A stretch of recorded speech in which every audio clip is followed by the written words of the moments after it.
की वास्तुशास्त्र हे कशासाठी आहे? तुमच्या बेटरमेंटसाठी आहे, की तुमची फिजिकल ग्रोथ आणि मेंटल ह्या दोघांचा समतोल व्हायला पाहिजे. म्हणजे तुम्हाला मुबलक सूर्यप्रकाश भेटायला पाहिजे. तर सूर्यप्रकाश कुठून येतो? पूर्व दिशेमधून. पूर्व दिशा, ईशान्य दिशा ही ओपन असायला पाहिजे. मॅक्सिमम खिडक्या, विंडोज हे त्या भागातनं जर येत असेल तर तुमचं आरोग्य चांगलं राहील. सकाळचं कवळं ऊन तुम्हाला भेटेल.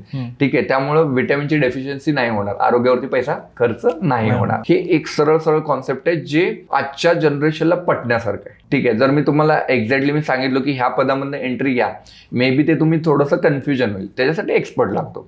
तर त्यासाठी एक्सपर्टने ग्रीडिंग करून दिलं की कुठल्या पदामधनं एंट्री घेतली तर चांगलं आहे, तर ते बेटर आहे. जयंत पदामधनं एंट्री घ्या, सूर्य पदामधनं एंट्री घ्या, असं जर मी तुम्हाला सांगितलं तर आता एक्झॅक्टली ते पद एका पॉडकास्टमध्ये शिकवणं पण पॉसिबल नाही आहे. ठीक आहे, तर साधारण काय पाहिजे की ईशान्य पूर्व दिशेमधनं जिथून सूर्यप्रकाश मुबलक प्रमाणात तुमच्या घरामध्ये येईल असे विंडोज ठेवा. उत्तरेमधनं ठेवलं तरी चालेल.